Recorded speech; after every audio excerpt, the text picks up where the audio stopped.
اعمال کی اصلاح کرم سے کر دے۔ الحمدللہ رب العالمین والصلاة والسلام علی خاتم النبیین، اما بعد فاعوذ باللہ من الشیطان الرجیم، بسم اللہ الرحمن الرحیم۔ الصلاة والسلام علیک یا رسول اللہ وعلی آلک واصحابک یا حبیب اللہ۔ الصلاة والسلام علیک یا نبی اللہ وعلی آلک واصحابک یا نور اللہ۔ درود پاک کی بے شمار فضائل و برکات ہیں۔ جناب صادق و امین صلی اللہ تعالیٰ علیہ وسلم کا فرمان دل نشین ہے کہ جس نے مجھ پر ایک بار درود پاک پڑھا، اللہ عز و جل اس پر 10 رحمتیں نازل فرماتا ہے، اور جو مجھ پر 10 مرتبہ درود پاک پڑھے، اللہ عز و جل اس پر 100 رحمتیں نازل فرماتا ہے۔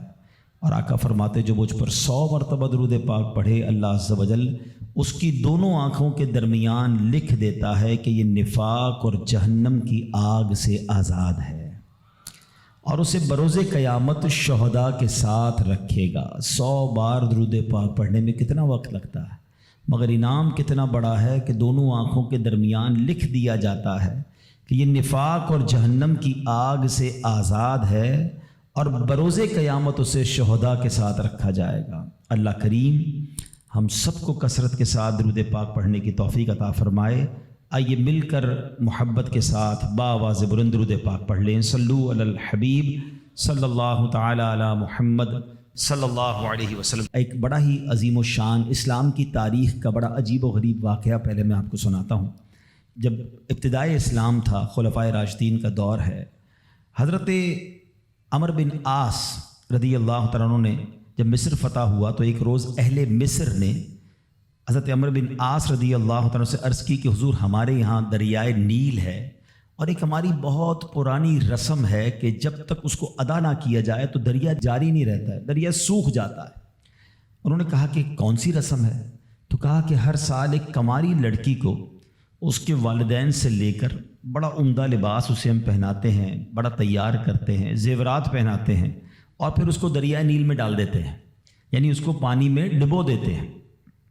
حضرت عمرو بن عاص نے کہا کہ یہ کیسی رسم ہے، اسلام میں تو ایسا ہرگز نہیں ہو سکتا، کیونکہ اب اسلام آ چکا تھا اور مصر فتح ہو چکا تھا، مسلمانوں کے اب وہاں احکامات جاری تھے۔ تو آپ نے فرمایا کہ یہ اسلام تو پرانی اور واہیات رسموں کو مٹاتا ہے، جو پرانی واہیات رسمیں ہیں۔ تو لوگوں نے کہا کہ اگر آپ نے ایسا کیا تو دریا کی روانی کم ہو جائے گی۔ آپ نے کہا نہیں ہو سکتا۔ اب ایسا ہی ہوا کہ دریا کی روانی کم ہوتی گئی۔ اب لوگوں نے سوچا کہ اب پانی کم ہو جائے گا تو زندگی مشکل ہو جائے گی، تو ان لوگوں نے وہاں سے کوچ کرنے کا ارادہ شروع کیا۔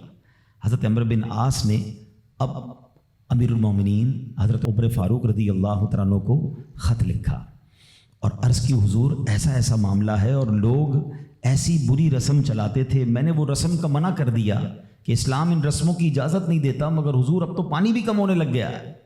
اللہ اکبر۔ حضرت عمر بن خطاب رضی اللہ تعالیٰ عنہ کی شان دیکھیں۔ امیر المومنین نے ایک خط لکھا اور کہا کہ یہ رکا جو ہے دریائے نیل میں ڈال دینا۔ آپ نے ایک خط لکھ کر بھیجا کہ یہ رکا جو ہے دریائے نیل میں ڈال دینا۔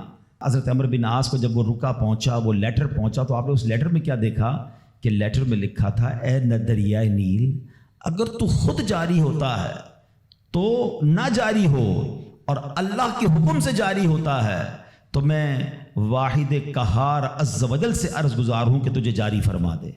حضرت عمرو بن عاص نے وہ رکا جو ہے دریائے نیل میں ڈالا۔ اللہ اکبر۔ ایک رات میں دریا کا پانی 16 گز بڑھ گیا، اور وہ دن ہے، آج کا دن ہے، دریائے نیل کبھی سوکھا نہیں ہے۔ مصر سے وہ رسم ہی ختم ہو گئی، اور سبحان اللہ دریائے نیل جاری و ساری ہے۔ اللہ اکبر۔ اس ایک واقعے میں بہت کچھ ہے سیکھنے کو۔ پہلی بات تو کیا سیکھنے کو ملی کہ چاہیں تو اشاروں سے اپنے کایا ہی پلٹ دیں دنیا کی، چاہیں تو اشاروں سے اپنے کایا ہی پلٹ دیں دنیا کی، یہ شان ہے ان کے غلاموں کی، سرکار کا عالم کیا ہوگا۔ حضرت عمر کی شان دیکھیں، حضرت عمر کے واقعات اگر پڑھیں نا، جو لوگ کرامات کے منکر ہیں یا جو لوگ اولیاء کرام کی جناب کمالات کو نہیں سمجھ پاتے، صرف حضرت عمر کی سیرت کو پڑھ لیں۔ حدیث کی کتابوں میں مضبوط روایتوں میں یہ واقعات موجود ہیں۔ ایک بار حضرت عمر کے دور میں زلزلہ آیا ہے، تھوڑے عرصے پہلے بھی کئی ملکوں میں زلزلہ آیا، بڑی تباہی آئی۔ لوگ کہتے ہیں ارتھ کویک آ جائے تو رکتا نہیں ہے۔ ایک تو شان مصطفیٰ ہے کہ نبی پاک نے احد پہاڑ پر ٹھوکر لگا کر فرمایا تھا، اے احد رک جا، تجھ پر ایک نبی، ایک صدیق اور 2 شہید موجود ہیں۔ آقا نے ٹھوکر لگا کر زلزلہ روکا تھا۔ ایک بار حضرت عمر کے دور میں زلزلہ آیا تھا اور حضرت عمر نے کوڑا نکال کر، درہ نکال کر زمین پر مار کر فرمایا، اے زمین رک جا، کیا عمر تجھ پر عدل نہیں کرتا؟ اور زمین ساکن ہو گئی۔ اللہ اکبر۔ حضرت عمر رکا لکھتے ہیں دریائے نیل کے نام، اور پھر دریائے نیل جاری ہو جاتا ہے۔ تو اے میرے پیارے اسلامی بھائیوں، ایک بات تو یہ پتہ چلی کہ اللہ تعالیٰ جسے چاہے کوئی کمال عطا فرمائے، وہ رب کی عطا ہے۔ یقیناً اگر کسی اللہ کے ولی کے پاس، کسی صحابی کے پاس، کسی نبی کے پاس، ہاں یہ بات یاد رہے کہ انبیاء کے پاس جو کمالات ہوتے ہیں، جو حق کی دلیل کے لیے وہ پیش کرتے ہیں، وہ معجزات ہوتے ہیں۔ اور ایسی بات جو ہماری عقل میں نہ آئے، کسی اللہ کے ولی سے ہو، صحابہ سے ہو، تو اسے ہم کرامات کہتے ہیں۔ تو یہ سب اللہ کی عطا سے ہوتا ہے۔ بہرحال ایک تو یہ پتہ چلی۔ دوسری بات کیا پتہ چلی کہ اسلام جو ہے وہ کیسی کیسی واہیات رسمیں تھی جس کو ختم اسلام نے کیا، اور عورتوں کا کیسا گھٹیا اور کیسا جس کو آپ کہیں کہ واہیات استعمال تھا کہ جوان لڑکی کو ہر سال تیار کر کے دریائے نیل میں ڈال دیا جاتا تھا، غرق کیا جاتا تھا۔ یہ اہمیت تھی اسلام سے پہلے عورتوں کی۔ اللہ اکبر۔ ایسا دور تھا میرے پیارے اسلامی بھائیوں کہ اگر تھوڑا سا ہم اسلام سے پہلے کے حالات دیکھیں نا عورتوں کے بارے میں، تو حیثیت کیا تھی کہ وہ مردوں کی خواہشات پورا کرنے کے لیے کھلونا تھیں۔ عورتیں دن رات مردوں کی خدمت کرتی، محنت مزدوری بھی عورتیں کرتی، اور جو کچھ کماتی وہ مردوں کو دے دیا کرتی۔ مگر وہ ظالم مرد ان عورتوں پر کچھ بھی خرچ نہ کیا کرتے، عورتوں کو جانوروں کی طرح مارتے پیٹتے تھے۔ ذرا ذرا سی بات پر عورتوں کے کان، آنکھ اور ناک کاٹ دیا کرتے تھے، عورتوں کو دردناک سزائیں دے کر قتل کر دیا کرتے۔ باپ کے مرنے کے بعد، اب دیکھیں کیا تھا اسلام سے پہلے کہ باپ کے مرنے کے بعد جس طرح اس کے لڑکے جائیداد کے مالک ہو جاتے تھے، اس طرح اپنے باپ کی بیوی یعنی اپنی ماں کے بھی مالک ہو جاتے تھے۔ معاذ اللہ، اپنی ماں کو لونڈی بنا کر رکھتے تھے۔ اللہ اکبر۔ عورتوں کو ان کے ماں باپ، بھائی بہن، شوہر کی میراث میں کوئی حصہ نہیں ملتا تھا۔ عورتیں کسی چیز کی مالک نہیں ہوتی تھیں۔ عرب کے بعض قبیلوں میں تو یہ ظالمانہ دستور تھا کہ بیوہ ہو جانے کے بعد عورتوں کو گھر سے باہر نکال کر ایک چھوٹے سے تنگ اور تاریب جھونپڑے میں 1 سال کے لیے قید رکھا جاتا۔ کھانے پینے اور تمام ضرورتیں وہ اسی جھونپڑے میں پوری کیا کرتی تھیں۔ بہت سی عورتیں گھٹ گھٹ کر مر جاتی، جو زندہ رہ جاتی تو 1 سال بعد ان کے دامن میں اونٹ کی مینگنیاں ڈالی جاتی اور ان کو فورس کیا جاتا کہ کسی جانور کے بدن سے اپنے بدن کو رگڑیں۔ پھر اسی گندی حالت میں پورے شہر پر ان کا چکر لگایا جاتا تھا، اور گویا یہ اعلان ہوتا تھا کہ اس عورت کی اب عدت ختم ہو گئی ہے۔ اللہ اکبر۔ ایسی ایسی رسمیں تھیں، ایسے رواج تھے۔ عورتیں بلبلاتی، روتی، تڑپتی، مگر ان عورتوں کے زخموں پر کوئی مرہم رکھنے والا نہیں تھا، کوئی فریاد سننے والا نہیں تھا۔ اللہ اکبر۔ 12 ربیع الاول کی صبح صادق کے وقت کائنات میں ایک ایسا نور جلوہ گر ہوا، ایک ایسی شخصیت آئی جہاں جس نے جہالت کے اندھیروں کو ختم کیا، وہاں ساری دنیا کی عورتوں کے لیے ایک ایسے دکھ کا مداوا بن کر آئے۔ نبی پاک علیہ الصلوۃ والسلام ایسے احکامات لے کر آئے، اتنی پیاری شریعت اور مذہب لے کر آئے جس میں اللہ کے دین نے عورتوں کو ایسا مقام عطا کیا کہ سبحان اللہ، عورتوں کی قسمت کا ستارہ چمک اٹھا۔ اسلام کی بدولت ظالم مردوں کے ظلم و ستم سے کچلی اور روندی ہوئی عورتوں کا درجہ اس قدر بلند ہوا کہ عورت معاملات زندگی اور موت کے ہر مرحلے پر عورت کو باوقار مقام حاصل ہوا۔ مردوں کی طرح عورتوں کے بھی حقوق جو ہے وہ بیان کیے گئے، عورتوں کی حفاظت کے لیے احکام خداوندی نازل ہوئے، عورتوں کو مالکانہ حقوق مل گئے، عورتیں اپنے مہر کی رقموں، اپنی تجارتوں، اپنی جائیدادوں کی مالک بنا دی گئیں، اپنے ماں باپ، بھائی بہن، اولاد اور شوہر کی میراثوں کی وارث قرار دی گئیں. الغرض وہ عورتیں جو مردوں کی جوتیوں سے بھی زیادہ ذلیل و خوار تھیں, انتہائی مجبور و لاچار تھیں, وہ مردوں کے دلوں کا سکون اور ان کی گھروں کی ملکہ بن گئیں. چنانچہ قرآن مجید صاف صاف لفظوں میں خواتین کے, عورتوں کے حقوق بیان کرتے ہوئے ارشاد فرماتا ہے, بسم اللہ الرحمن الرحیم, خلق لکم من انفسکم ازواجا لتسکنوا الیہا وجعل بینکم مودۃ ورحمہ. قرآن کہتا ہے تمہارے لیے تمہاری جنس سے جوڑے بنائے کہ ان سے آرام پاؤ اور تمہارے آپس میں محبت اور رحمت رکھی. اب کوئی مرد نہ عورتوں کو مار پیٹ سکتا ہے, نہ ان کو گھروں سے نکال سکتا ہے, اور نہ کوئی ان کے مال و اسباب یا جائیدادوں کو چھین سکتا ہے, بلکہ ہر مرد پر مذہبی طور پر عورتوں کے حقوق ادا کرنے لازم ہیں. اللہ اکبر. گویا اسلام نے ظلم کا دروازہ بند کر دیا, کبھی ماں کے روپ میں, کبھی بیٹی کے روپ میں, کبھی بہن کے روپ میں, تو کبھی زوجہ کے روپ میں. اللہ اکبر. عورت کو ایک ایسا مرتبہ عطا فرما دیا کہ عورت کسی بھی روپ میں ہو, جب بھی اس کے جناب حقوق تلف کیے جائیں گے, نا انصافی کی جائے گی, اسلام وہاں پر اپنا کردار ادا کرتا ہے. اسلامی قوانین سامنے آتے ہیں, عورتوں کے حقوق بیان کیے جاتے ہیں. آؤ سب سے پہلے بات کرتے ہیں بیٹی کی.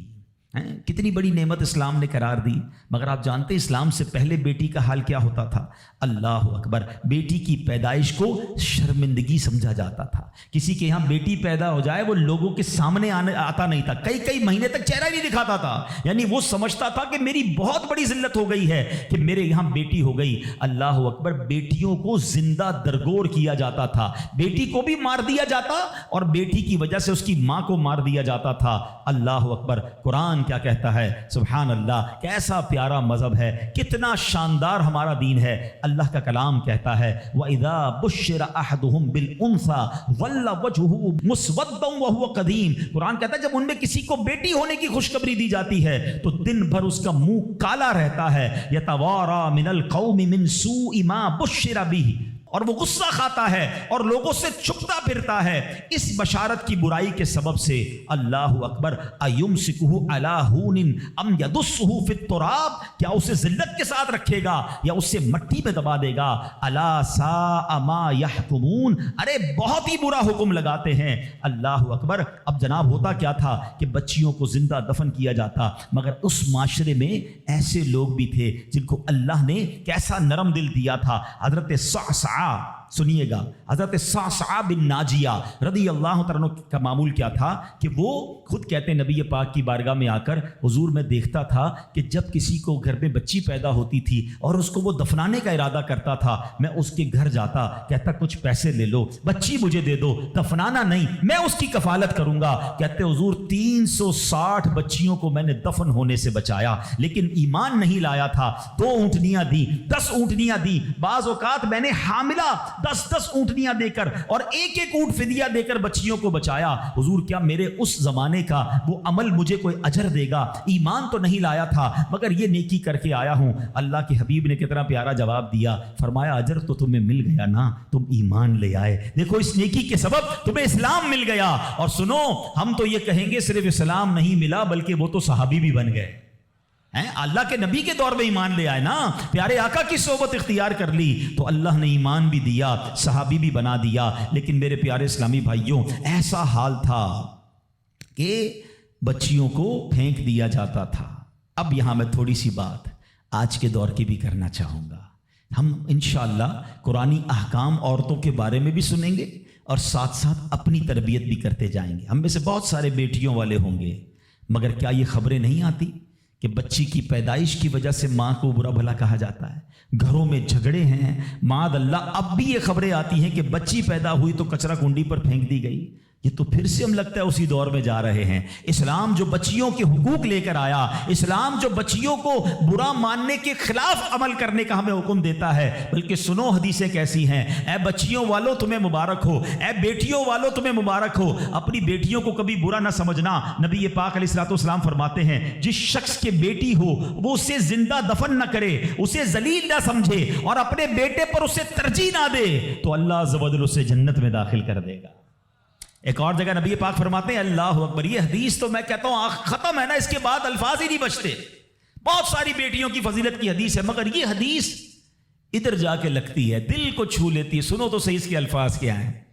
اللہ کے نبی فرماتے ہیں بیٹیوں کو برا مت کہو، میں بھی بیٹیوں والا ہوں۔ ہائے ہائے، ختم ہو گئی نا بات ہے۔ اللہ کے نبی نے صلی اللہ تعالی وسلم نے اپنی نسبت بیٹیوں کی طرف فرمایا میں بھی بیٹیوں والا ہوں۔ بے شک بیٹیاں تو بہت محبت کرنے والیاں، غم گسار اور بہت زیادہ مہربان ہوتی ہیں۔ ایک اور حدیث سنو، نبی پاک فرماتے ہیں جو شخص 3 بیٹیوں یا بہنوں کی اس طرح پرورش کرے کہ ان کو ادب سکھائے۔ اب اسلام یہاں پر نہ صرف بیٹیوں کا درس دے رہا ہے، اے بہنوں والوں تمہیں بھی مبارک ہو، بہنوں کو حقیر نہ سمجھنا، یہ ان لوگوں کے لیے بھی درس ہے۔ اسلام جب نہیں آیا تھا نا تو بہنوں کے حقوق نہیں تھے، ان کو کوئی ورثے میں حق نہیں دیتا تھا، بہنوں کی شادیاں نہیں کرواتے تھے۔ مگر آج بھی کچھ قبائل سنا ہے ایسے ہیں، آج بھی بدبخت کچھ لوگ ایسے ہیں جو بہنوں کے حق دبا لیتے ہیں۔ ارے بہنیں تو غم گسار ہوتی ہیں، بہنیں تو بھائیوں کا مان ہوتی ہیں، ارے بہنیں ہوتی ہیں تو گھر میں رونق ہوتی ہے۔ ارے بہنوں کو عزت دیا کرو، بہنوں کو پیار دیا کرو۔ اور آج جو بہنوں کا حق دباتے ہیں، آج جو بہنوں کو ذلیل کرتے ہیں، نہ کرنا۔ ہمارا اسلام بہنوں سے محبت کا درس دیتا ہے۔ سنو بیٹیوں والو اور بہنوں والو، اللہ کے حبیب کیا فرماتے ہیں صلی اللہ تعالی علیہ وسلم، میرے نبی کا فرمان ہے کہ جس کی 3 بیٹیاں یا بہنوں کی اس طرح پرورش کرے، ان کو ادب سکھائے، ان سے مہربانی کا برتاؤ کرے، یہاں تک کہ اللہ عز و جل اسے بے نیاز کر دے، یعنی ان کا نکاح ہو جائے، تو اللہ تعالیٰ اس کے لیے جنت واجب فرما دیتا ہے۔ یہ ارشاد سن کر ایک صحابی کھڑے ہو گئے۔ صحابہ کے سوال بھی بڑے کمال کے ہوتے ہیں۔ یقین کرو ہمارے بہت سارے کام سیدھے جو ہے نا، ہمارے لیے بہت ساری آسانیاں صحابہ کے سوالات نے کر دی۔ اب ہو سکتا ہے یہاں میرا کوئی بھائی ایسا بیٹھا ہو جس کی 3 بیٹیاں نہ ہوں، وہ کہتا ہے میری تو 2 ہیں۔ صحابی نے سوال کیا حضور اگر 2 لڑکیوں کی پرورش کرے تو ارشاد فرمایا اس کے لیے بھی یہی اجر و ثواب ہے۔ راوی فرماتا ہے یہاں تک کہ اگر ایک بیٹی کا بھی لوگ ذکر کرتے تو نبی پاک اس کے بارے میں یہی فرماتے۔ مگر ایک روایت اور بھی موجود ہے کہ ایک صحابی نے کھڑے ہو کر کہا حضور اگر کسی کی 1 بیٹی ہو، اللہ کے نبی نے فرمایا 1 بیٹی ہو تو بھی جنت واجب ہو جاتی ہے۔ بیٹیوں پر شکایت، بیٹیوں پر منہ چڑھاتے ہو، بیٹیوں پر لڑائی کرتے ہو، اللہ اکبر، یہ تو جنت میں جانے کا ٹکٹ ہے۔ تو اپنی بیٹیوں سے پیار کریں۔ اور باپ جتنے بیٹھے نا، مجھے پتا ہے وہ میری بات کی تائید کریں گے، شاید پیدائش پہ منہ چڑھایا ہوگا کسی نے، لیکن آج بھی باپ سے زیادہ کلوز بیٹی ہی ہوتی ہے۔ پیار وہ باپ سے بیٹی ہی کرتی ہے۔ گھر جاؤ تو بیٹی باپ کا انتظار زیادہ کرتی ہے، مگر نہ جانے کیوں بیٹی کی پیدائش کو اچھا پھر اگر بیٹیاں ہو بھی گئیں، کسی کی 3 ہو گئیں، 4 ہو گئیں، نہیں ہو رہا بیٹا، تو کس بات کی لڑائی ہے؟ کیا عورت کے ہاتھ میں ہے کہ وہ بیٹا پیدا کرے؟ خواہ خواہی گھر میں جھگڑا، تانے دینا اس بیچاری کو۔ اب تو میڈیکل سائنس بھی کہتی ہے جناب وہ کسی ایک کا قصور ہی نہیں ہے، یہ اللہ کی دین ہے، لیکن خواہ کسی ایک عورت پر جو ہے وہ ہنگامہ کر کے نہ جانے اس کی دل آزاری کا سامان کرتے ہیں۔ نہ کریں ایسا۔ میں آپ کو حدیث سنا رہا ہوں، اور اسلام عورتوں کے حقوق کے شاندار انداز سے بیان کرتا ہے۔ اللہ کے نبی علیہ الصلوۃ والسلام فرماتے ہیں جب کسی کے ہاں لڑکی پیدا ہوتی ہے، سنو، گھر پہ مہمان آئے تو اچھا لگتا ہے نا، اور کوئی بڑا اہم مہمان آ جائے، کوئی بڑے بزرگ آ جائیں تو کتنا خوش ہو جاتے ہیں آپ۔ کئی ایسے بزرگ ہوں گے، کئی ایسے علماء ہوں گے، کوئی ایسی شخصیت ضرور ہوگی جس کو آپ اپنے گھر بلانا چاہتے ہوں گے، مگر آپ سوچتے ہوں گے یار وہ میرے گھر کیسے آئے گا، بہت بڑا آدمی ہے، بڑا مصروف شخص ہے، پسند تو مجھے بہت ہے مگر میں گھر نہیں بلا سکتا۔ سنو، جب تمہارے گھر بیٹی آتی ہے تو پتہ ہے کون مہمان آتا ہے؟ اللہ کے نبی فرماتے ہیں جب کسی کے ہاں لڑکی پیدا ہوتی ہے تو اللہ عز و جل فرشتوں کو گھر بھیجتا ہے۔ ہاں، آپ کے گھر فرشتے آتے ہیں، اور کیا کہتے ہیں؟ فرشتے آ کر کہتے ہیں اے گھر والوں تم پر سلامتی ہو۔ پھر فرشتے اس بچی کو اپنے پروں کے سائے میں لیتے ہیں، اس کے سر پر ہاتھ پھیرتے ہوئے کہتے ہیں یہ کمزور سی جان ہے جو ایک کمزور جان سے پیدا ہوئی ہے، جو شخص اس کمزور جان کی پرورش کی ذمہ داری لے گا تو قیامت تک مدد خدا اس کے شامل حال رہے گی۔ تو اب کبھی بھی بیٹیوں پر زیادتی نہیں ہونے دینی۔ ہاں، بیٹیوں کی دعائیں لو، بیٹیوں کی خدمت کرو۔ اور اے بھائیوں جن کی بہنیں ہیں، ہمارا اسلام بہنوں سے محبت کا درس دیتا ہے۔ یقین کریں بہنوں کی دعائیں بھائی کو بہت اوپر لے جاتی ہیں، خوش نصیب ہے وہ بھائی۔ اچھا، ہمارے ایک اور نظام پتہ ہے کیا ہے کہ جب تک ماں باپ کے ساتھ رہ رہے ہیں تو چلے بھائی بہنوں میں پیار ہے، اب بھائی بہنوں میں شادی ہو گئی، سب کی شادیاں ہو گئیں اور ماں باپ چلے گئے، تو اب نارملی لوگ اپنی بہنوں کو اگنور کرتے ہیں۔ اب یار میں تو اپنی بیوی کو دیکھوں گا، اپنے بچوں کو دیکھوں گا، اپنی کمائی کو دیکھوں گا۔ نہیں، اب بھائی کا کام ہے کہ وہ والد کا کردار ادا کرے، بہنوں کو یہ احساس دلائے کہ تمہارے ماں باپ چلے گئے ہیں مگر تمہارے بھائی زندہ ہیں، ہر مشکل میں تمہارے بھائی تمہارے ساتھ کھڑے ہوں گے۔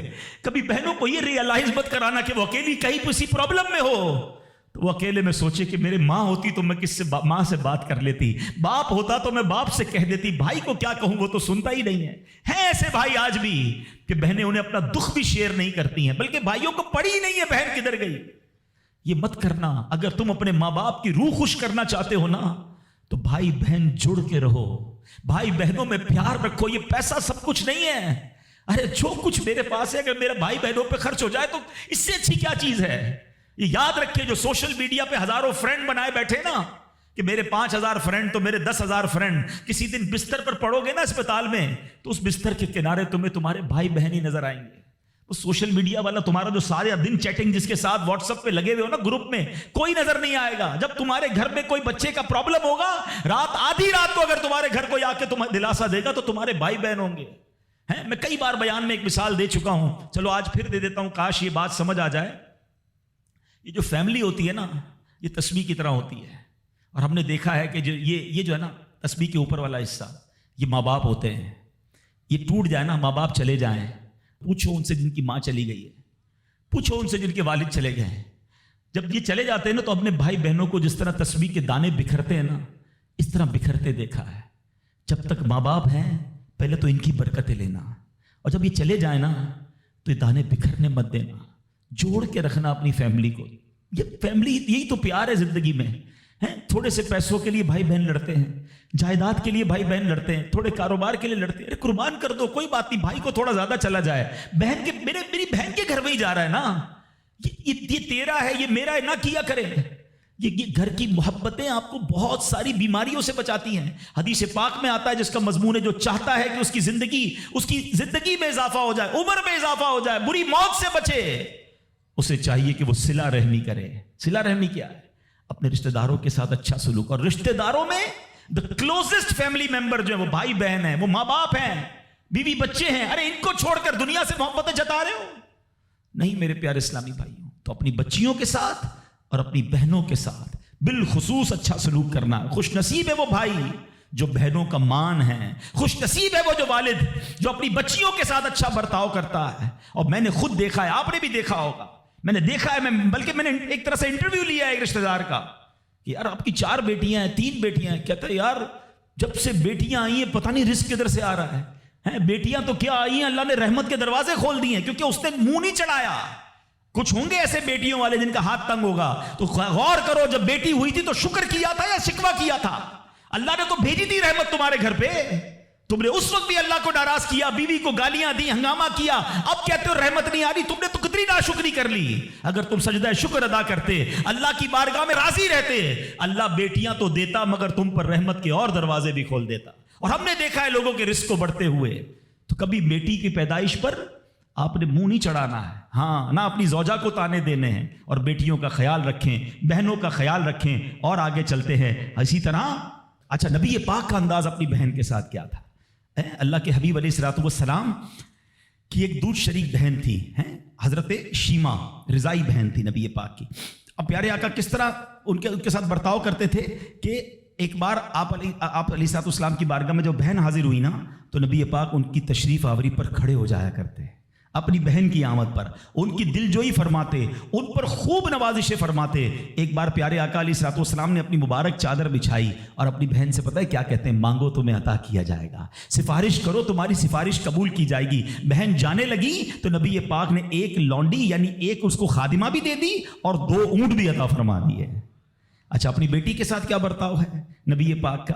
بیٹیوں کو جو ڈیگریڈ کرتے ہیں, سنو, خاتون جنت بی بی فاطمہ رضی اللہ تعالیٰ عنہ جب نبی پاک کی بارگاہ میں آتی, آقا کھڑے ہو کر استقبال کرتے, اپنی بیٹی کے ہاتھ کو نبی پاک چوما کرتے, کبھی ماتھے پر بوسہ دیتے. پیارے آقا اپنی جگہ اپنی بیٹی کو بٹھایا کرتے. اور یہی انداز خاتون جنت کا بھی تھا کہ جب نبی پاک خاتون جنت کے پاس جاتے وہ کھڑی ہو جاتی اور نبی پاک کا استقبال کرتی, پیارے آقا کے ہاتھوں کو بوسہ دیتی, اپنی جگہ نبی پاک کو بٹھاتی. یہ پریکٹیکلی نبی پاک نے بتایا کہ بہن کے ساتھ برتاؤ کیا ہے, بیٹی کے ساتھ برتاؤ کیا ہے. اب آؤ ہماری زندگی کا ایک بہت اہم ساتھی ہے جس کو ہم سفر کہا جاتا ہے. اسلام بیوی کے بارے میں کیا درس دیتا ہے؟ یہ بھی بڑا پرابلم ہے. اچھا, بعض اوقات لوگ اپنی شاید والدہ سے, میں سے ابھی ماں کی بات سب سے آخر میں کروں گا, اور فیملی ممبر سے اب بھی بہت پیار کر رہے ہوتے ہیں, مگر بعض اوقات بیوی کو بڑا ڈیگریڈ کرتے ہیں. ہم شاید بھول گئے ہیں کہ ہماری زندگی کا بہت بڑا حصہ جس کے ساتھ گزرا ہے. میں بیان میں پہلے بھی کہہ چکا ہوں, کبھی سوچا آپ نے, ایک تو اللہ نے آپ کا اس کو ساتھی بنایا, اور ہم اس کے ساتھ بعض اوقات زیادتی کرتے ہیں. ہم کاروبار میں تکلیف میں ہوں, ہم باہر کسی ٹینشن میں ہوں, کسی بندے سے کسی بات کوئی بری لگ گئی, سارا غصہ آ کر اب بندے نے اپنی زوجہ پہ نکالنا ہے, کیونکہ وہ بیچاری تو کچھ نہیں کہہ سکے گی. پہلے کے زمانے جاہلیت میں بھی یہی تھا کہ عورتوں کو پیر کی جوتی سے زیادہ ذلیل سمجھا جاتا تھا. مگر کیا آج بھی کچھ گھرانوں میں ایسا نہیں ہے؟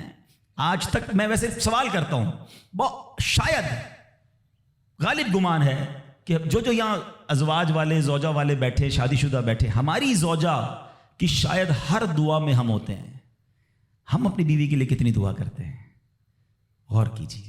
حالانکہ میں نے دیکھا ہے کہ جن کی شریک حیات دنیا سے جاتی ہے نا, وہ لوگوں کو میں نے ٹوٹتے بھی دیکھا ہے. تو ایسا نہ کریں.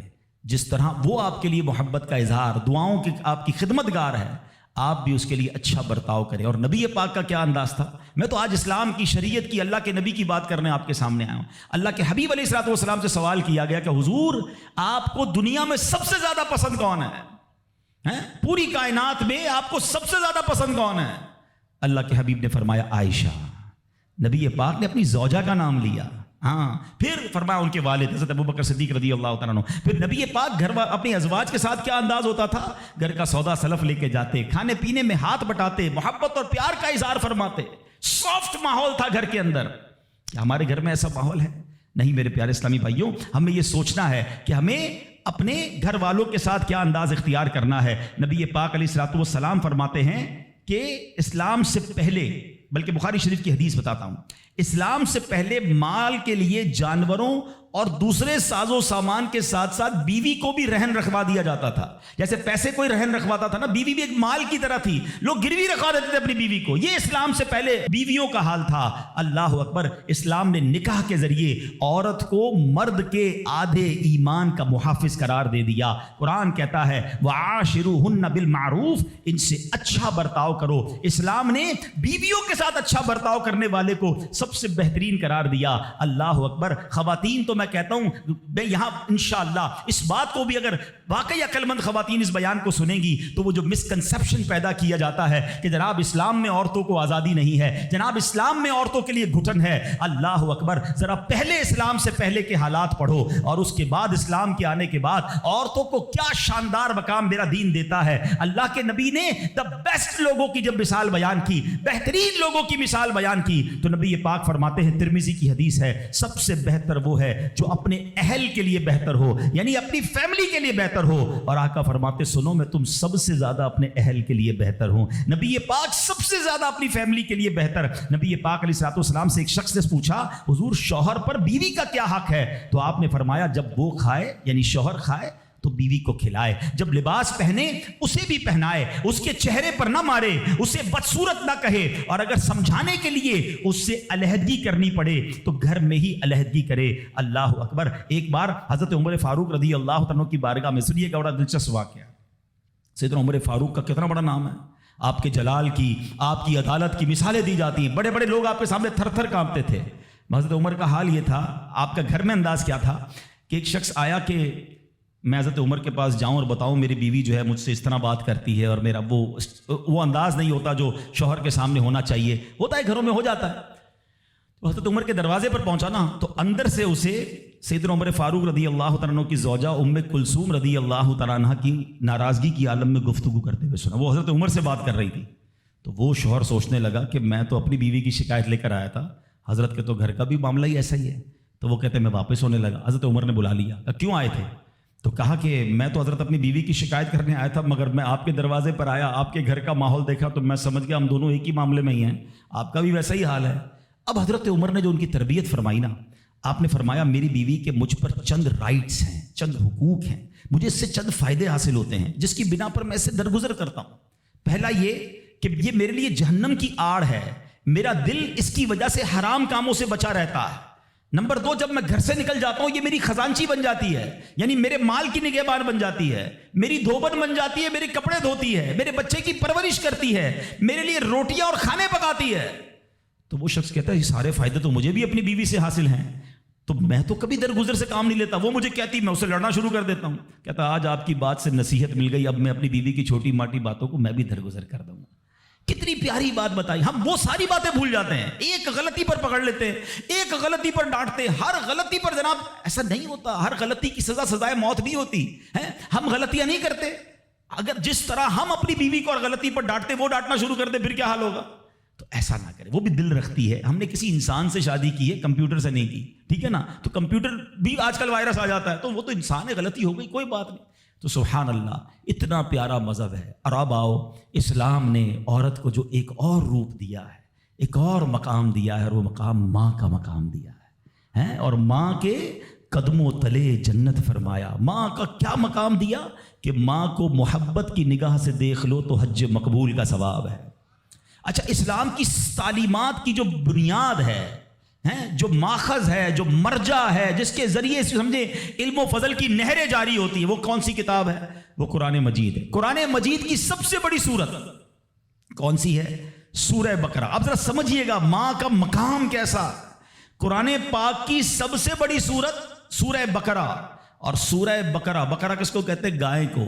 یہ کون سی گائے تھی؟ یہ دنیا کی سب سے قیمتی گائے تھی. اگر اس تفسیر کو پڑھیں نا تو اللہ اکبر, پتہ یہ چلے گا کہ قرآن پاک کی سب سے بڑی سورت, اس کا جو سینٹرل آئیڈیا ہے, جو مین ٹاپک ہے, وہ بھی ماں کا ادب ہی ہے. وہ ایک نوجوان ہی تو تھا نا جس نے ماں کی خدمت کی, اور اللہ نے اس خدمت کا صلہ یہ دیا کہ ایک ایسی گائے ان کو مل گئی کہ جو سونے کے وزن کے مطابق بیچی گئی. تفصیلی واقعہ ہے, میں واقعہ پورا بیان نہیں کرتا, اشارہ دے رہا ہوں کہ سورہ بقرہ کا بھی اگر پیغام پڑھے, مفسرین نے لکھا کہ سورہ بقرہ کا پیغام یہ ہے کہ اپنی ماں کا ادب کرے, اپنے والدین کا ادب کرے. اور جب والدین کا ادب کرتا ہے اللہ ایسے نوازتا ہے, غیب کے خزانوں سے نوازتا ہے.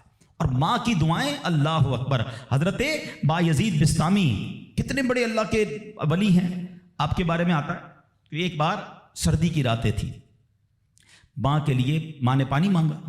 آج کی ماں پانی مانگے تو بیٹا کہتا ہے خود پی لو ماں, بلکہ بچے ماں سے پانی مانگ رہے ہوتے ہیں. بستر پر بیٹھ کر ماں کو آرڈر چلا رہے ہوتے, امی پانی لے آؤ, اچھا چائے بنا دو, امی یہ کر دو. یار ماں ہے یہ ہوٹل والی ہے, اب تو بوڑھی ہو گئی نا ماں, اب تو تمہاری باری ہے کچھ ماں کی خدمت کر لو. کبھی خود کھڑے ہو کے پانی پلاؤ, کبھی خود کھڑے ہو کے ماں کو کوئی چیز پیش کرو. اب بھی ماں کو آرڈر دینا ہے. مگر کمال ہے ماں کہ بیٹا جوان ہو گیا, ماں بوڑھی ہو گئی, خدمت سے پھر بھی اس کا جی نہیں چڑھاتی, پھر بھی اس کی خدمت کرتی ہے. ناشتے میں یہ کھانا ہے, بیٹا دوپہر کو کیا کھاؤ گے؟ اللہ اکبر. بایزید بستامی سے ماں نے پانی مانگا. آپ کہتے ہیں ٹھنڈی رات تھی, پانی لے کر ماں کے پاس گئے, ماں کی آنکھ لگ گئی. ہم جیسا کوئی ہوتا تو بستر کے کنارے گلاس رکھتا, خود بھی سو جاتا. سرد رات تھی, ساری رات پانی کا گلاس لے کے کھڑے رہے. پتہ نہیں کب ماں کی آنکھ کھل جائے, کب پانی کی ضرورت ہو. جب ماں کی آنکھ کھلی نا تو پانی تھوڑا سا نا آپ کی انگلیوں پر لگ گیا تھا, تو وہ برف بن گیا تھا. اتنی ٹھنڈی رات تھی کہ پانی برف بن گیا تھا. تو اب ماں نے جب پانی مانگا نا تو جب گلاس کو ڈیٹیچ کیا, گلاس کو الگ کیا نا, تو خون نکلنے لگا چمڑی سے. تو ماں نے کہا کہ بیٹا یہ کیا ہوا؟ ماں نے خون بہتا دیکھا تو ساری بات بتائی کہ ماں اب میں پانی لے کر آیا, آپ آرام کر رہی تھی, میں کھڑا رہا, اب آپ نے پانی مانگا تو برف بن گیا تھا. تو ماں نے کیا کہا, اے اللہ میں اس سے راضی ہوں, تو بھی اس سے راضی ہو جا. ماں کی دل سے دعا لگی نا, وہ بایزید بستامی بن گئے. وہ اللہ کے ولیوں میں بہت بڑا مقام انہوں نے حاصل کر لیا. دیکھیں, اچھا آپ ہو سکتا ہے کسی کو شیطان سوال تو دماغ میں ڈال ہی دیتا ہے نا کہ یار ٹھیک ہے میری ماں بھی تو دعائیں دیتی ہے. دیکھیے ایک ماں تو ماں ہی ہوتی ہے, ماں کو تنگ کرو پھر بھی عموماً اس کی زبان سے دعا ہی نکلتی ہے. ایک دعا وہ ہے کہ آپ ماں سے کہیں اور وہ ماں دعا دے. ایک دعا وہ ہے کہ آپ کہیں نا ماں کو, خدمت ایسی کریں کہ ماں کے دل سے دعا نکلے. ہاں آپ کو بغیر بتائے آپ کا والد آپ کو دعا دے, آپ کی ماں آپ کو دعا دے. وہ دعا جو ہے نا, ہاں کتابوں میں لکھا کہ والدین کی دعا اولاد کے حق میں قبول ہوتی ہے. ہاں اگر دل سے دعا نکلے نا تو ماں باپ دعا دے دے اور وہ بھی دل سے دعا دے دے, پھر تو کیسا مرتبہ ہے.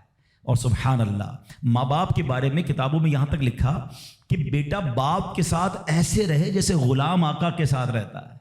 تو اور باپ سے زیادہ خدمت کا حق کس کو کہا گیا؟ وہ ماں کو کہا گیا. تو آپ سوچیں کہ ماں کے کتنے حقوق بیان کیے اسلام نے. تو مبارک ہو ان خواتین کو. ماشاءاللہ ہمارا اسلام کس کس موقع پر عورت کے کیسے حقوق بیان کرتا ہے. اور سبحان اللہ ایک بار نبی پاک علیہ الصلوۃ والسلام سے سوال ہوا، سوال کرنے والے نے بھی کتنا پیارا سوال کیا، اور یہ حدیث بخاری کی حدیث ہے. اللہ کے نبی علیہ الصلوۃ والسلام سے عرض کیا، حضور میرے حسن اخلاق کا سب سے زیادہ حقدار کون ہے، کون ڈیزرونگ ہے، سب سے زیادہ مجھے کس کے ساتھ حسن اخلاق کرنا ہے. حدیث کا خلاصہ نبی پاک نے فرمایا تیری ماں. پھر پوچھا حضور اس کے بعد سیکنڈ؟ فرمایا تیری ماں. کہ حضور اس کے بعد؟ فرمایا تیری ماں. 3 بار. پھر کہ حضور اس کے بعد؟ فرمایا تیرا والد. اچھا اب یہاں یہ حدیث تو پوری ہو گئی، مگر سبحان اللہ اچھا کوئی نارمل آدمی حدیث، جو لوگ کہتے ہیں نا بھائی کسی مفتی صاحب کی کیا ضرورت ہے، تفسیر کی کیا ضرورت ہے، خود ہی قرآن پڑھ لو، خود ہی حدیث پڑھ لو. آج کے دور میں کوئی نارمل آدمی حدیث پڑھے تو خدا نہ خواستہ اس کا رزلٹ کیا لے گا؟ چلو بھائی اب والد کو پوچھنا ہی نہیں ہے، 3 بار ماں کا فرمایا نبی پاک نے، ماں کی خدمت کرو، ابا کو ڈالو سائڈ پہ. نہیں، اب اس کی انٹرپریٹیشن پڑھنا ضروری ہوگی، اب اس کی تفسیر اور اس کی شرح پڑھنا ضروری ہوگی. اللہ اکبر. علماء کی شان دیکھیں. پہلے تو علماء نے یہ ڈیبیٹ کیا کہ نبی پاک نے 3 بار ماں کیوں کہا، 1 بار والد کیوں کہا؟ کیونکہ اللہ کے نبی کی زبان سے جب بھی جو نکلا وہ حق نکلا، وہ ایسی ہی فضول کوئی بات نہیں ہوتی. ہر بات جو ہے وہ بڑی لاجیکلی، بڑی ڈیٹیلڈ، اور اللہ اکبر وہ اللہ کی طرف سے عطا ہوتی ہے. سیدی اعلیٰ حضرت فرماتے ہیں نا، وہ دہن جس کی ہر بات وحی خدا، چشمہ علم و حکمت پہ لاکھوں سلام، وہ زبان جس کو سب کن کی کنجی کہیں، اس کی نافذ حکومت پہ لاکھوں سلام.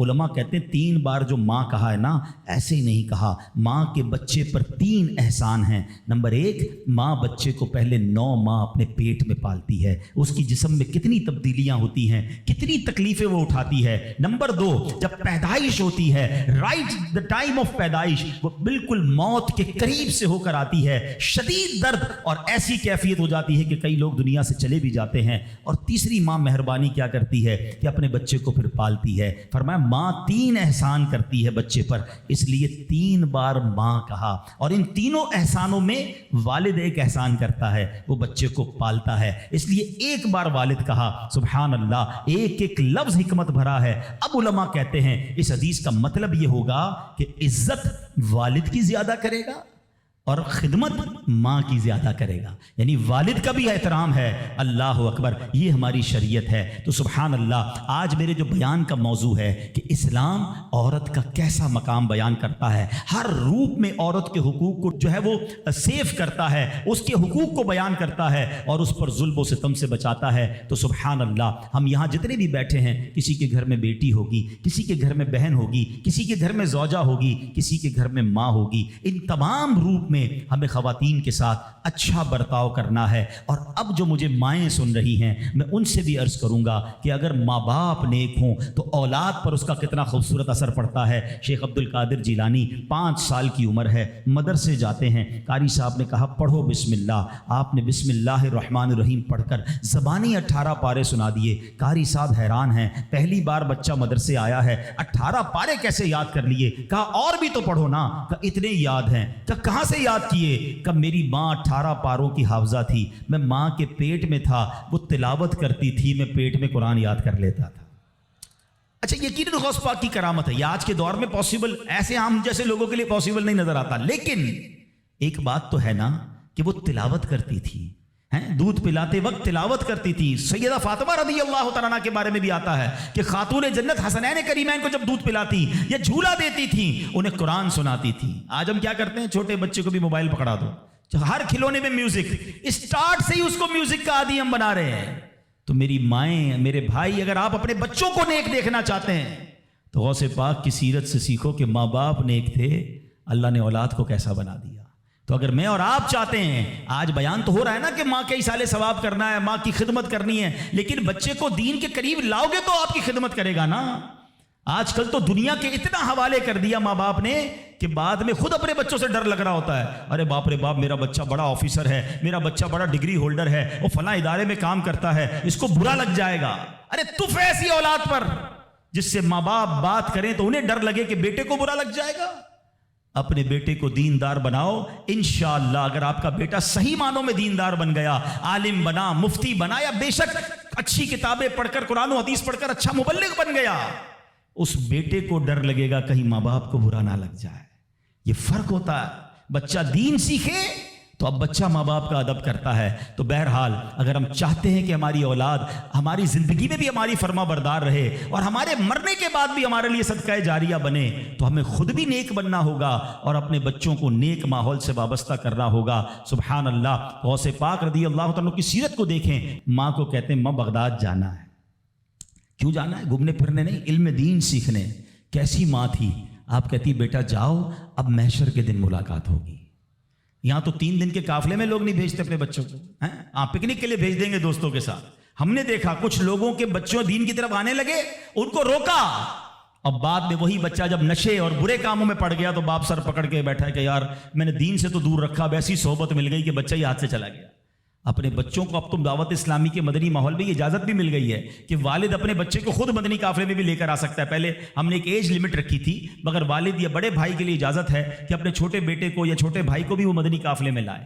تو اپنے بچوں کو مدنی قافلے میں خود لے کر آئیں. آپ آئیں گے تو وہ بھی آ جائیں گے. 3 دن 12 دن 30 دن یہ تربیت ہوگی ان کی, اور وہ جتنی نیکی کی طرف جائیں گے اتنا انشاءاللہ آپ کی فرما برداری کی طرف آئیں گے, آپ کے لیے صدقہ جاریہ بنیں گے. تو سبحان اللہ, غوث پاک کی والدہ نے روکا نہیں بلکہ کہا جاؤ بیٹا محشر میں ملاقات ہوگی. مگر نصیحت کیا کی؟ ہر حال میں سچ بولنا. اور سبحان اللہ کیسا سچ بولا تھا. ڈاکو نے حملہ کیا تھا نا, سارا مال بھی واپس کر گئے اور ڈاکو توبہ بھی کر گئے. کیوں؟ کہ آپ نے ڈاکوؤں کے سامنے بھی سچ بولا. سچی زبان سے جو بات نکلتی ہے نا وہ اثر رکھتی ہے. تو یہ ماں کی تربیت تھی نا. تو اللہ پاک ہم سب کو اپنے ماں باپ کا ادب بھی نصیب فرمائے, اور جو ماں باپ مجھے سن رہے ہیں اللہ کرے کہ ہم اپنے بچوں کی اچھی تربیت کرنے میں بھی کامیاب ہو جائیں. آپ بچوں کی اچھی تربیت کریں, وہ زندگی میں بھی آپ کے لیے دعائیں کریں گے. ہاں آپ کو پتہ ہے بچہ جس کا نمازی ہو, کیا پیارا دین ہے ہمارا. یقین کریں ماں باپ خالی بچے کو نیک بنا دیں, پھر دیکھو بچہ آپ کے لیے کیسا کام کرے گا. آپ دیکھیں ہر نماز میں بلکہ ہر قاعدہ آخیرہ میں وہ آپ کے لیے دعا کرتا ہے. اور کیسے دعا کرتا ہے؟ قبلہ رو با وضو بیٹھ کر. کیا کہتا ہے؟ ربنا اغفر لی ولوالدی وللمؤمنین یوم یقوم الحساب. فجر پڑھ رہا ہے, 2 بار آپ کے لیے دعا کی. اور کس حالت میں کی؟ با وضو قبلہ رو بیٹھ کر. ظہر پڑھ رہا ہے, سنتوں میں دعا کی, فرض میں دعا کی, پھر سنتوں میں دعا. اب کیلکولیٹ تو کرو, اگر میں کچھ نہ کروں, اپنے بچے کو زندگی میں 5 وقت کا پابند نمازی بنا دوں, میرے مرنے کے بعد بھی وہ نماز پڑھتا رہے, ارے نہ ہے میری قبر پر روز نماز پڑھے گا, اتحیات میں بیٹھے گا, دعا کرے گا اللہ میرے ماں باپ کی بخشش فرما دے. کتنا خوبصورت مذہب ہے ہمارا, کتنا پیارا دین ہے. تو اے میرے پیارے اسلامی بھائیوں, آج یہ پیغام لے جاؤ, اولاد ایسی بنا کے جانا ہے کہ میرے زندگی میں بھی مجھے میرا بیٹا دعائیں دے, میری اولاد مجھے دعائیں دے, میری خدمت بھی کرے, اور مرنے کے بعد بھی میرے لیے صدقہ جاریہ کا باعث ہو. مگر وہ جب ہو سکے گا جب ہم خود نیک بنیں گے, اپنے بچوں کو نیک بنائیں گے. اور سبحان اللہ یہاں پر دعوت اسلامی کا ماحول ہمارے سامنے ہے جو خواتین کے لیے بھی رہنمائی کے لیے خوبصورت پروگرام رکھتا ہے. ہماری بہنوں کے لیے مدرسے موجود ہیں, جامعۃ المدینہ موجود ہیں, اسلامی بہنوں کے اجتماعات موجود ہیں, ہمارے اسلامی بھائیوں کے ہفتہ وار ویکلی اجتماعات وہ موجود ہیں. قرآن سے محبت کیجئے, قرآن سیکھیے تو صحیح کہ کیسے پڑھنا ہے, تو خود بھی اور اپنے بچوں کو بھی قرآن پڑھائیے. تو اب جو بڑے ہو گئے ہیں, دعوت اسلامی دیکھیں کتنا پیارا پلان رکھتی ہے کہ جو بچے ہیں وہ مدرسہ المدینہ جو بچوں کے اس میں داخلہ لے لیں, اور جو بڑے ہیں جو مدرسوں میں دن میں نہیں جا سکتے, جاب کرتے ہیں, کاروبار کرتے ہیں, تو آپ کی آسانی کے لیے تقریباً کراچی کی مسجدوں میں, بلکہ اگر مجھے دنیا میں کہیں بھی سن رہے ہیں تو الحمدللہ دعوت اسلامی والوں سے رابطہ کریں. ہزاروں ہزار مدرسۃ المدینہ بالغان پوری دنیا میں موجود ہیں. کاروبار سے آ کر مغرب کے بعد, عشاء کے بعد اپنے علاقے کی مسجد میں جائیں, انشاءاللہ وہاں آپ کو دعوت اسلامی والے مل جائیں گے. 15 منٹ 20 منٹ اپنے مخارج ٹھیک کر لیں, کچھ نہ کچھ تلاوت کر لیں, تاکہ روزانہ میری زبان سے کچھ قرآن پاک کے الفاظ ادا ہو جائیں. تو الحمدللہ میں امید کرتا ہوں کہ انشاءاللہ اب آپ نے نیت یہ کرنی ہے کہ ہر جمعرات اجتماع میں شرکت کریں گے انشاءاللہ. ٹھیک ہے نا. ہر ہفتے مدنی مذاکرے میں بھی کرم فرمائیں, اور اس کے ساتھ ساتھ مدرسۃ المدینہ بالغان اس کو تھام لیں. انشاءاللہ آپ دیکھیں گے کہ جب میں روز قرآن پاک پڑھوں گا, روز سیکھوں گا, میری زبان پر قرآن جاری ہوگا, تو میرے دل میں بھی قرآن کا نور آ جائے گا. اللہ کریم سے دعا کرتا ہوں, اللہ کریم جن کے والدین حیات ہیں ان کو درازی عمر بالخیر عطا فرمائے, جن کے ماں باپ چلے گئے ان کی بے حساب مغفرت فرمائے. میں ان بچوں سے گزارش کروں گا جن کے ماں باپ ان کے پاس ہیں, ان کے پاس وقت بتایا کرو, ان کی خدمت کیا کرو, ان کی پسند کی چیزیں کبھی کبھی ان کے لیے لے جایا کرو. ماں باپ بولتے نہیں ہیں, ہاں ماں باپ نہیں بتاتے کہ ہمیں کیا کھانے میں پسند ہے یا کون سی چیز پسند ہے، ان سے پوچھا کرو. آج تک تو ہم نے ہی اپنی پسند بتائی ہے نا. امی مجھے یہ پسند ہے کھانا بنا دو تو یہ والا شربت بنا دو. اپنی ماں سے پوچھو، اپنے والد سے پوچھو، اور کسی معلوم ہو جانا کبھی. اچھا ایک اور مزے کی بات، ماں باپ کبھی بھی مہنگی چیز نہیں بتائیں گے. کوئی پان وان کھانا ہوگا، کوئی شربت پینا ہوگا، کسی قسم کی کوئی آئس کریم کھانی ہوگی، کبھی کبھی ان کے لیے وہ کھانا لے جایا کرو. یقین کریں جن کے چلے گئے نا، اب ان کو اپنے ماں باپ کی وہ ساری باتیں یاد آتی ہیں، اور اب بات بھی کرنی ہوتی ہے تو قبرستان جانا ہوتا ہے. تو اگر تمہارے پاس تمہارے ماں باپ ہیں نا تو ان کے ساتھ بیٹھو، ان کی دعائیں لو. یہ وہ ہستیاں ہیں جن کو محبت سے دیکھو گے تو مقبول حج کا ثواب ہے. بعض اوقات کچھ لوگ اس سے وہ ہوتے ہیں نا کہ یار مجھے ویل چیئر چلانی پڑتی ہے تو مجھے دوائی کے لیے لے جانا پڑتا ہے، یا بعض اوقات کپڑے وپڑے دھلانے پڑتے ہیں یا واش روم لے جانا پڑتا ہے. تم لکی ہو، ہاں بھاگ جاگ گئے ہیں، ورنہ کئیوں کے ماں باپ نے تو موقع ہی نہیں دیا خدمت کا، وہ ہماری خدمت کرتے کرتے چلے گئے. اگر آج کسی بچے کو ماں باپ کی خدمت کا موقع ملا ہے نا، اور کبھی ایسا موقع ملے نا کہ آپ کے پیسے ماں باپ پر خرچ ہوں، تو سمجھ لو تمہارے بھاگ جاگ گئے. ارے انہوں نے ساری زندگی مجھ پر خرچ کیا اور اب میرے پیسوں کے نصیب جاگے کہ کچھ ماں باپ پر خرچ ہو جائیں. لیکن جب ماں باپ پہ خرچ کرنے کی باری ہوتی ہے تو ایسے بھی بدبخت ہیں جو کہتے ہیں یہ میرے ہیں تمہارے تھوڑی ہیں، میں نے کمائے. اللہ اکبر. سوچو جب میں پیدا ہوا تھا، آپ پیدا ہوئے تھے، ہم بے لباس تھے. میرا باپ کہتا تیرے پیسے کہاں ہیں، تو جان تیرا کام جانے دے. میں تو ننگا ہی رہ جاتا نا. اگر مجھے کھانا نہ کھلاتے، میری انگلی پکڑ کر نہ چلاتے، مجھے پڑھاتے نہ، لکھاتے نہ، مجھے سمجھاتے نہ، مجھے کھلاتے نہ. ایک ایک چیز والد اور والدہ نے ہم پر خرچ کی ہے. والدہ خدمت کرتے رہی، باپ پیسے خرچ کرتا رہا. اور جب ہماری باری آئی خدمت اور پیسے خرچ کرنے کی تو اب بوجھ کس بات کا.